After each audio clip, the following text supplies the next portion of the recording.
This past fall, the release of Darren Aronofsky's $125 million adaptation of Noah was met with mixed results. While there was the expected controversy, a smaller group of scholars began questioning how these images of Christianity reflect contemporary Christian ideology. Essentially, if we accept the works such as Cecil DeMille's 20th century work, The Ten Commandments, which spoke to Americans who had lived through an unprecedented war and economic depression, and normal Jews since Jesus Christ Superstar, which sought to reframe Christianity through the lens of outcast hippies in the 60s and 70s, what does Aronofsky's representation of Noah say about contemporary Christianity? Well, according to Salon of May 2nd, 2014, the image presented is that of an embattled population. In order to understand this rhetoric, we will ask the research question: what does it say about Christianity? That current media representation illustrates Christianity as embattled. In order to answer this research question, we will turn to Christian Smith's book, American Evangelicalism, Embattled and Thriving. This book proves an ideal basis of analysis as it delves into how evangelicals attempt to influence secular society. So first, we'll examine Christian Smith's book. Second, apply it to the film Noah, before finally draw two key critical implications. To begin, Christian Smith's book specifically goes into detail about his theory of religious strength. He combines three sociological principles into a single theoretical interpretation of the fate of religion in modern society.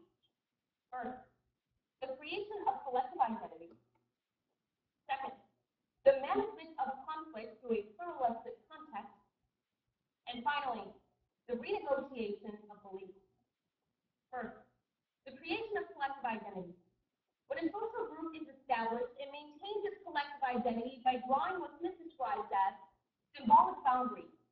These symbolic boundaries create a distinction between the group itself and other relevant outgroups. Basically, a group will decide what it means to be in while identifying those who are out. It is these in-group, out-group decisions which allow groups to appraise their own identities, decisions, and actions, while at the same time identifying those who are not like them, who serve in their minds as models for what they do not believe, what they do not want to become, and how they do not want to act. Second, the management of conflict through a pluralistic context. When a new group represents itself, groups who otherwise would have labeled themselves differently come together to strengthen solidarity, resources, and membership. Let's go more in detail with this idea by using the traditional sense of secularization theory, which states that when coming face to face with an individual or group who questions the legitimacy of religion, individuals tend to abandon their smaller, more specific beliefs in order to deal with the larger threat. In this case, the secularization of society. Finally, the renegotiation of beliefs. Smith argues that religions have always renegotiated their collective identities. Throughout history, religions reformulate the ways their constructed orthodoxy engage in the changing cultural environment they confront.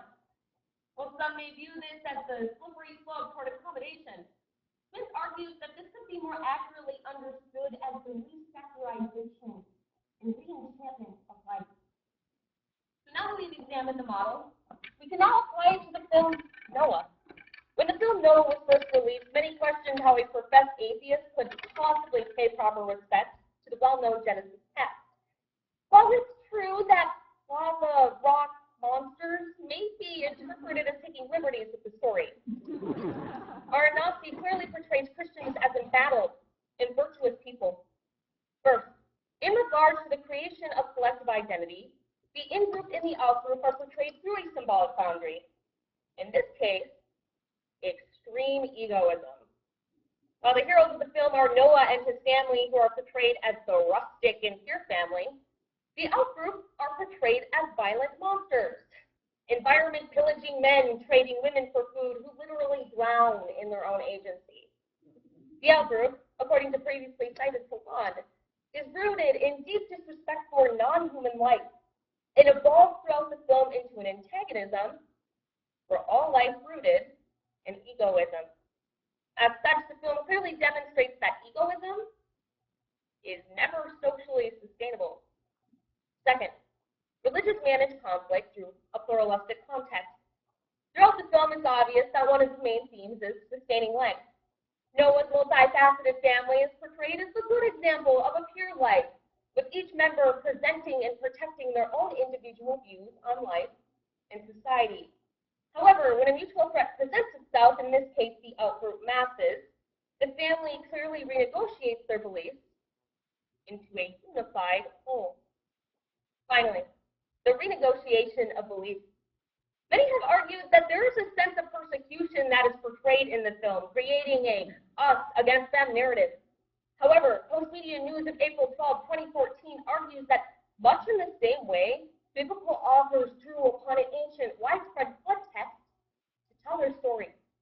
Jim Daly, president of the Christian organization Focus on the Family, explained to the Independent of May 31st, 2014, that this version of Noah gives Christians a great opportunity to engage our culture with the biblical Noah. From this, we can see how Christian advocates can easily reformulate their identities in accordance to their cultural environment. So now that we've applied the model, we can return to today's research question. What does it say about Christianity? That current media representations illustrate Christianity as embattled. Whether or not he intended to, our Nazi clearly portrays the fears in reality of many contemporary Christians in presenting them as embattled. As such, the film supports the works of scholars such as Thomas Frieder, who would argue that the film is not something in of itself that affects society. It is more accurately a reflection of it. This understanding has two key critical implications. First, portraying Christians as embattled obscures real violence. While it's true that persecution stories bring in viewership and attention, the previously cited Salon asserts that the American Christian consciousness lingers on trying to figure out which set of religious groups have been victimized. This misdirection of focus creates a lack of interest in the type of religious groups who are actually facing real violence. From Indonesia to the Central African Republic, and even here in the United States, violence against those with differing religious beliefs is a troubling reality that must be addressed. Second, on a theological level, the renegotiation of Christian orthodoxy to engage in a changing cultural environment is not detrimental to society. It is thought that moving away from orthodoxy in religious groups is a sign of weakness and accommodation, but rather, it should be viewed as a sign of growth. Extreme orthodoxy has not only been used to downplay others, but also in the justification of violence toward others. While Grace might view accommodation as a negative, it represents contemporary Christians' ability to change, while protecting its core ideals. Today, we analyze the film Noah by first understanding the model, second, applying it to the film Noah, before finally drawing two key critical implications. While Americans brace for a flood of films portraying Christians as embattled individuals in secularized society, we should bear in mind the slippery slope toward extremism that such rhetoric creates.